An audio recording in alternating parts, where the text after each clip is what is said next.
Have doctors put you on lifelong medication? Do they tell you that high blood pressure in old age is normal for everyone? And that all you can do is take pills morning and night? But what if it's not about age? What if, even at 60 or 85, you could keep your blood pressure under control without constantly taking pills? Today, you'll learn what small steps can lead to big results, victory over hypertension. We'll share safe and proven methods from Eastern medicine that you can use at home without special training. Today you'll find out why can't your neurologist, therapist, or cardiologist lower your blood pressure, and who actually can. Why does your blood pressure spike only at night?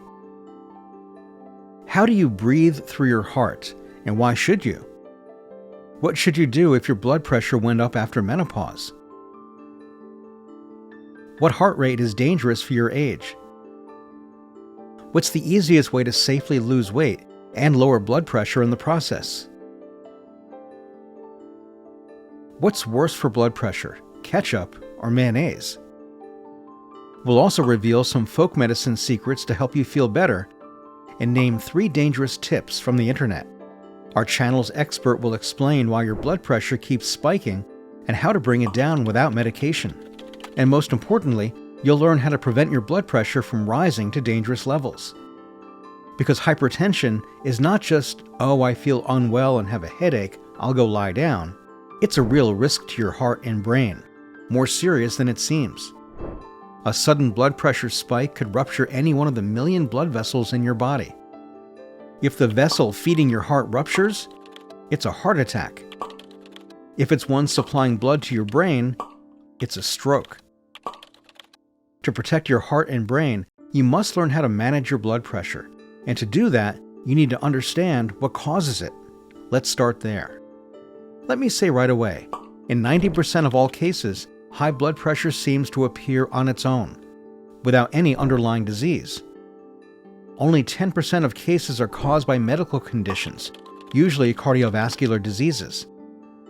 Still, when you have high blood pressure, doctors recommend checking your heart, thyroid, and ruling out kidney and adrenal issues. Hidden diabetes can also raise your blood pressure. You understand, of course, that the earlier you start treatment, the lower the risk of complications. So if your pressure is out of control, you need to get examined to rule out other conditions. But for this video, let's assume you don't have any serious illness, and blood pressure is your main issue. So why does it rise? I'll name 3 causes and tell you what to do to bring your pressure back to normal. So, the first cause, and one you can't escape, is age. Yes, that's what doctors talk about. Well, what do you expect? It's normal. You'll just have to take pills for the rest of your life. They are partly right. As we age, our blood vessels lose elasticity, becoming clogged with plaque, and blood flow slows down. But here's what's interesting. In the Japanese village of Okinawa, people regularly meditate to calm their nerves and eat more fish than meat. Their blood vessels stay elastic well into old age, and they don't suffer from high blood pressure. Does this mean that so-called age-related blood pressure isn't normal at all, and that high blood pressure in older adults is actually a result of lifestyle? We asked this question to our channel's expert, well-known cardiologist and PhD in medicine, Olga Stoyko. Partly yes, partly no. The thing is, advanced age is one of the non-modifiable risk factors. For example, at the age of 45, about 35% of people worldwide suffer from hypertension, and by the age of 65, that number rises to 65%. In women, blood pressure spikes are also linked to menopause, because it's scientifically proven that hormone levels affect the blood vessels and the body as a whole. In the comments on our channel, I've seen that many people try all sorts of ways to lower their pressure, including medication prescribed by doctors, and nothing works. Is that even possible? Why doesn't blood pressure drop in some people? In some patients, blood pressure truly doesn't go down easily. In cardiology, there's even a specific term for this: resistant hypertension. This is when a person takes 4 medications at their maximum doses, but the blood pressure still remains high. In such cases, we of course reevaluate the diet because it has a major influence. A high intake of salt, as well as fatty and high carbohydrate foods, contribute to fluid retention in the body and an increase in blood pressure. Even mineral water can have a negative effect. Emotional stress also raises blood pressure. However, even with resistant hypertension, there are ways to lower blood pressure. We select additional medications and usually manage to normalize it. Well, here's a surprise. Mineral water can raise blood pressure. Give us a like if you didn't know that. Luckily, blood pressure that doesn't respond to treatment is a problem in no more than 5% of all hypertensive patients. The rest can bring their pressure back to normal. But many people make mistakes when trying to do so. What are they? Now you'll find out what you're doing wrong. Our actions and inaction are the second cause of high blood pressure. For example, you eat too much salty food. Your blood vessels constrict, the heart works harder, and that raises your blood pressure. And after a heavy meal, you lie down on the couch and barely move, making it even harder for the heart to pump blood efficiently. We'll talk more about physical activity later. Let's go back to food for now. You might be surprised, but absolutely everything we eat either raises or lowers blood pressure. There is no neutral food. Just think about that. There is no neutral food. Even water, or rather the amount of water you drink each day, affects whether your blood pressure is high or not. It's been proven that dehydration leads to elevated blood pressure. Look, when you drink a lot of water, the volume of blood in your body increases. That means the heart has to work harder to pump all that fluid through your blood vessels. As a result, the pressure inside the arteries rises, leading to high blood pressure. So yes, both food and water affect how your heart functions. That's a fact. And too much salt, fat, and sugar send your blood pressure on a roller coaster ride.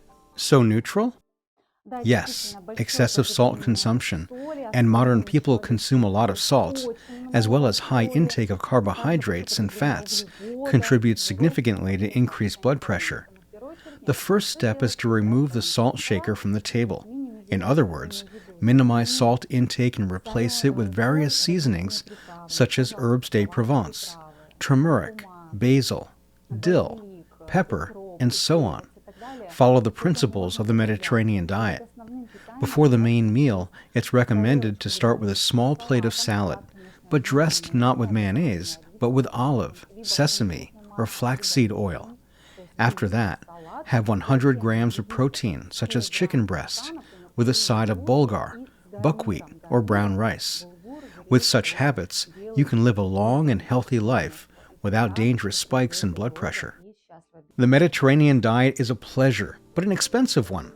Not everyone can afford squid, for example. But looking at the long-living Japanese, we understand that this type of diet really does support a healthy cardiovascular system and helps normalize blood pressure. Let me ask, could your high blood pressure be genetic? If your parents had hypertension, your chances of developing it are about 60%. But a healthy lifestyle can reduce that percentage. And every extra kilo you gain increases it. That's why the third cause of hypertension is excess weight. Think about it. When you gain weight, there are more tissues, organs, and cells that need blood. It's like building new neighborhoods around a city. To supply these new districts with enough blood, your total blood volume increases, just like with excessive water intake. Every 10 kilograms of body weight adds approximately 0.5 to 1 liter of blood to your system. Obviously, your heart has to work harder to pump that extra volume. That's why excess weight raises blood pressure.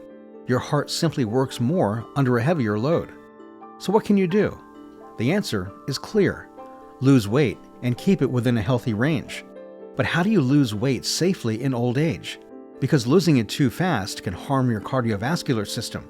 The simplest way is to increase your activity level. Start walking if you don't already, or walk more if you already do.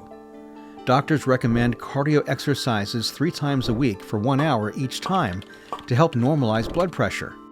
What is cardio? It's physical activity that improves circulation and challenges your heart, strengthening it over time. For older adults, swimming, cycling, and walking are great options. But it has to be brisk walking, the kind that makes you sweat. A leisurely stroll won't count as cardio. At the same time, don't overdo it. There's no need to sprint. The key in our age is not to overexert yourself and to monitor your heart rate. For people over 60, the optimal heart rate during exercise is 100 to 120 beats per minute. More than that is dangerous, and less than that won't be effective. Electronic gadgets, or simply put, smart devices, can help track your heart rate and warn you about potential risks. Fitness bands are quite affordable, and even the simplest model is enough to monitor your pulse. Any fitness tracker allows you to set an upper heart rate limit above which exercise becomes dangerous, and a lower one below which the load isn't helpful for your heart. And that's it. You're ready to go for a walk, and your band will alert you if your heart rate gets too high or too low. Do you have a fitness tracker?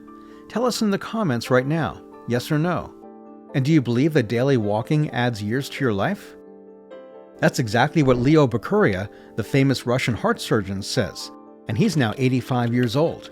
He once said that a person who walks at least 1 hour a week will live several years longer than someone who doesn't walk at all. It's commonly believed that the more intensely we move, the better it is for our blood vessels and for our blood pressure. But what if that's not true? Let's find out whether intense workouts really improve blood flow and lower blood pressure. In older age, it is recommended to incorporate moderate intensity physical activity to avoid harm. It is also important to increase the intensity gradually, focusing on your pulse and blood pressure. During physical exertion, your heart rate should not exceed 120 to 140 beats per minute. Nordic walking at a moderate pace for a brisk walk, where you feel slightly out of breath, helps lower blood pressure. This is because the veins in the legs are toned, blood flows more efficiently back to the heart, and the arteries expand. In addition to staying active, one of the best daily habits for lowering blood pressure is cardio breathing. Don't know how to breathe with your heart yet? That's what we'll teach you today. Would you like to learn cardio breathing? Some studies show that around 7 out of 10 people breathe incorrectly, especially under stress or due to low physical activity. This means that 70% of people breathe shallow and fast, which can negatively affect their health and blood pressure. But what if you're one of them? What if your blood pressure problems come from poor breathing? Proper breathing not only helps lower blood pressure, but can also reduce stress levels by up to 25%. In yoga and Chinese medicine, breathing techniques are considered essential tools for maintaining body harmony. Now let's get practical. We've selected 3 simple and highly effective exercises for you. Exercise 1. The wave. This breathing exercise improves circulation and reduces blood pressure. Sit comfortably, take a deep breath through your nose, gently expanding your belly, and continue filling your chest with air. On the exhale, contract your abdominal muscles and slowly release the air through your mouth. Repeat 5 to 10 times, focusing on smooth and steady breathing. This helps relax the nervous system and ease pressure on the heart and blood vessels. Exercise 2. Ocean sound. This technique from yoga, also used in Chinese practice, enhances oxygen delivery to the heart and vessels. Take a slow breath through your nose, imagining you're drawing air along the back of your throat, creating a gentle sound. Exhale through your nose with the same soft sound. Repeat 10 times. You'll feel both relaxation and a surge of energy. Exercise 3. 4-7-8 method. Popular among doctors and researchers, this method can lower blood pressure in just a few minutes. Inhale for a count of 4. Hold your breath for 7, and exhale quickly for 8. Repeat 4 times to reduce stress. These techniques involve deep breathing with breath retention. But before recommending them to you, we need to ask an important question. Why do some specialists suggest shallow breathing for heart and blood pressure issues? So which is more helpful for lowering blood pressure, shallow or deep breathing? Let's consult our expert's opinion. Of course, deep breathing does help lower blood pressure. There are specific breathing techniques, such as box breathing or Jacobson's breathing. During such deep diaphragmatic breathing, the vagus nerve is activated, which in turn stimulates the parasympathetic nervous system. As a result, hormones and neurotransmitters are released into the bloodstream that promote relaxation and vasodilation. This leads to muscle relaxation, improved blood flow to organs and tissues, and a general slowing down of the body's processes, helping us turn inward and reduce blood pressure. That's why I recommend these breathing techniques to all patients and advise practicing them during episodes of elevated blood pressure before reaching for a pill. Now that we've sorted out the breathing techniques, I'll soon reveal the 3 most dangerous pieces of advice for people with hypertension, and we'll find out whether Corvalol or Validol is better. Stay with us. Leave your questions in the comments. You won't miss the next video if you turn on all notifications from our channel. Just subscribe and click on the bell icon. Select all. And now, let's talk about lard. Once I said that lard should be eliminated from the diet for better cardiovascular health, but many of you disagreed with me.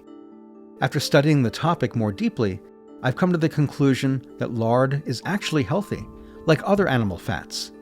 It contains essential fatty acids like oleic and linoleic, also known as vitamin F, as well as vitamins A, D, E, and carotene. Lard is even compared to olive oil in terms of health benefits. That's why modern cardiologists allow it, but in very small amounts. After all, you wouldn't drink a bottle of olive oil, would you? So don't eat lard by the kilo either. Since we're talking about food, let me now share with you the basic principles of nutrition for managing high blood pressure. The main rule is avoid hidden salt and sugar, which are found in large amounts of processed foods, sausages, and ready-made meals. As for salt, the general recommendation is no more than 5 to 6 grams per day, about 1 teaspoon. But that's total salt, both what you add and what's already in your food. For example, 100 grams of boiled sausage, roughly 4 slices, enough for 2 sandwiches, can contain 1 to 2.5 grams of salt. That's almost half of the daily limit for a healthy person. If you have high blood pressure, heart, or kidney problems, you should reduce your salt intake to an absolute minimum. Studies show that cutting just 1 teaspoon of salt a day can lower your risk of heart disease by 20%. So if you're wondering what you can do today to lower your blood pressure, the answer is reduce salt. And if you think unsalted food tastes bland, you're right. Salt acts as a flavor enhancer and stimulates your taste buds. So at first, unsalted food will seem tasteless, but give it time. Soon your taste receptors will adjust and start appreciating the natural flavor of food. As someone who gave up salt myself, I know how hard it is. That's why we're showing what you can use instead of salt to season your meals. Now let's talk about sugar, which also wears out the heart and raises blood pressure. The daily limit is up to 6 teaspoons, about 25 grams. I'm sure you've got some ketchup in your fridge, and you might think, what's sugar? It's just tomatoes. Let's take a look. In 1 tablespoon of ketchup, the typical amount you might put on a cutlet, there may be about 4 grams of sugar. That's nearly a whole teaspoon. I was shocked when I found that out. So ketchup with hidden sugar is no better than mayonnaise with its fat. Or take juice, something you probably think is healthier than soda, but even juice often has added sugar. Want to guess how many teaspoons are in 1 glass? 1? 2? You'll be surprised. Depending on the brand, a single glass of juice can contain 6 to 7.5 teaspoons of sugar, nearly as much as soda, which has just a bit more. If you're serious about managing your blood pressure, switch to herbal teas. We've talked before about the brewing principles, but let me repeat. 1 teaspoon of dried herbs per cup of boiling water. Let it steep for 10 minutes. Which teas are recommended by our expert for high blood pressure and anxiety? If you add herbs and teas to your routine, the number of medications you take may be reduced, or their dosage may decrease. However, remember that herbs are a supplement to your main treatment, not a replacement for it. Which herbs can you add? Lemon balm, sage, lavender, and hawthorn are good options. So, we've already gone through the most common causes of high blood pressure and learned what to do. But you'll be surprised to know that there's one factor that can raise your pressure. Even if your weight is normal, you eat no salt or sugar, and you're physically active. This one thing can cancel out all your efforts. What is it? You, or more precisely, your emotions. Let me explain. And now you'll learn what's called the invisible engine of hypertension. Excessive anxiety and worry make your heart beat faster. If you watch us regularly, you already know when we get anxious, our brain goes into overdrive to prepare us for danger. The brain triggers the alarm system, releasing stress hormones that activate a chain of bodily responses. These hormones speed up the heart rate, which in turn raises your pulse and blood pressure. Heightened anxiety works the same way. Now imagine worrying every day. That means stress hormones are being released again and again. This can cause muscle and blood vessel spasms, which further increase your blood pressure. Chronic stress can raise your pressure by 10 to 20 millimeters of mercury. That's why stress is sometimes called the invisible engine of hypertension. So, can anxious and sensitive people really be raising their own blood pressure? Yes, anxious individuals can indeed raise their own blood pressure, but only if they are predisposed to hypertension. If a person is prone to anxiety, but not to high blood pressure, then there will be no direct connection between the two. Stress is, of course, a contributing factor in the development of hypertension, but it is only one of many, 1 out of 10 to be precise. Is it normal for blood pressure to spike during emotional excitement in older adults? Should you reduce it immediately, or is it okay to wait and let the body calm down? Any emotion, whether negative or positive, can lead to an increase in blood pressure, and that's completely normal. However, under normal circumstances, once you've calmed down, your blood pressure should begin to decrease within about 30 minutes. That said, everyone is different. Blood pressure might rise to 150 millimeters of mercury, while in others, it could spike to 180 millimeters of mercury. But if you're feeling well and your pressure returns to normal within half an hour, for example, after a breathing exercise or a walk, then there's no need to take medication. However, if these measures don't help, it's important to take fast-acting medication such as captopril or call emergency services if you're feeling very unwell and your blood pressure is dangerously high. Here's an interesting fact. Even calm and healthy people often have much higher blood pressure in a doctor's office than at home.